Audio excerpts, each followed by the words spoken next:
Hello and welcome.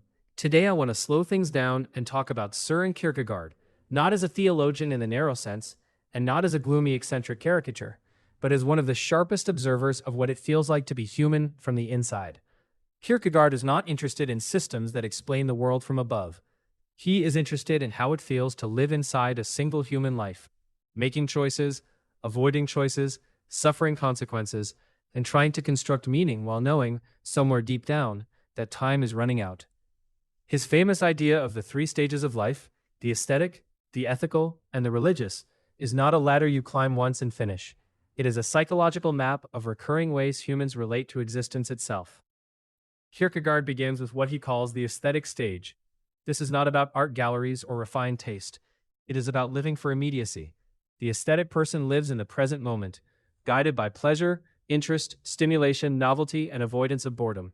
Life is treated as something to be consumed. Experiences are collected. Relationships are entered into for how they feel, rather than what they demand. Pain is something to be escaped, masked, or anesthetized. Responsibility is something that can always be postponed. The aesthetic life is seductive because it feels light. It avoids commitment by turning everything into a mood. When one thing stops producing excitement, another thing is sought. Kierkegaard understood this deeply because he saw it everywhere. In social life, in intellectual life, even in religion, when religion is treated as emotional comfort rather than existential demand. The aesthetic stage is not evil. Kierkegaard never says that. It is human. It is the default mode, but it carries a built-in problem that no amount of pleasure can fix: despair. Not dramatic despair at first, but a quiet erosion. Boredom creeps in. Meaning thins out. The self becomes fragmented because it is always reacting instead of choosing. Eventually, the aesthetic person discovers that pleasure does not accumulate into purpose. It evaporates, and the most dangerous thing is not suffering, but emptiness. Kierkegaard believed that boredom is the root of evil, not because boredom is immoral, but because it pushes people to seek stimulation at any cost, even when that stimulation destroys them or others. Out of this quiet despair, some people move into the ethical stage. The ethical stage begins when a person realizes that life is not just something that happens to them, but something they are responsible for. This is the stage of commitment, duty, and choice. Here, the self is no longer defined by moods, but by decisions that endure over time. Marriage becomes meaningful, not because it is always pleasurable, but because it is chosen and reaffirmed. Work becomes meaningful, not because it is exciting, but because it contributes to a stable identity. The ethical person believes in principles, right and wrong, obligation, accountability. Life becomes serious. And seriousness for Kierkegaard is not a flaw. It is the moment when the self begins to exist as a self, rather than a bundle of impulses. But the ethical stage also has its limits. The ethical person eventually confronts a painful truth. No matter how sincerely they try to live rightly, they fail. They fail their own standards, they fail others. They discover guilt, not just as something imposed by society, but as something internal and unavoidable. The ethical life reveals responsibility, but it also reveals human insufficiency. You can do everything right and still feel fractured. You can follow the rules and still feel anxiety. You can be moral and still feel lost.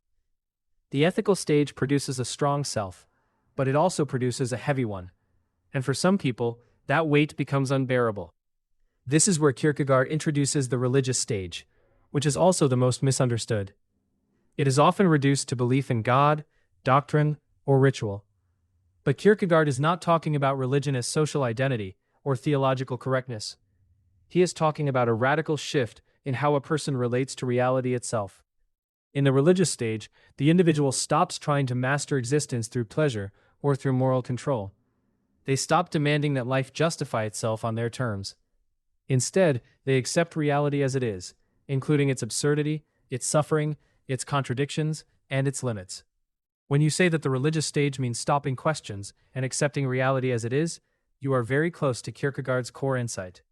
But it's important to understand what kind of acceptance this is. It is not resignation. It is not apathy. It is not intellectual surrender. It is existential acceptance. It is the recognition that there are aspects of existence that cannot be resolved by reason, ethics, or explanation, and that continuing to demand resolution becomes a form of despair. Kierkegaard believed that the deepest anxiety comes from trying to make existence fully transparent, fully justified, fully controllable. The religious stage begins when a person says, in effect, reality does not owe me coherence, but I will still commit myself to living fully within it. This is why Kierkegaard speaks of faith as a leap, not a leap into ignorance, but a leap beyond the illusion that everything meaningful can be proven, secured, or explained. In the religious stage, the individual accepts paradox. They accept that suffering may not be redeemed in this life. They accept that meaning is not guaranteed by outcomes. They accept that they are finite, vulnerable, and dependent. And paradoxically, this acceptance produces a deeper freedom than the aesthetic or ethical stages ever could. The person is no longer constantly negotiating with reality, demanding that it behave in certain ways. They are no longer crushed by guilt or intoxicated by pleasure. They are present. For Kierkegaard, this is the stage where the self becomes fully itself, not because it has solved life, but because it has stopped trying to escape it. The religious individual does not stop thinking, but they stop believing that thinking alone can save them. They do not abandon ethics, but they stop believing that moral perfection is possible. They do not abandon joy, but they stop chasing it as an idol.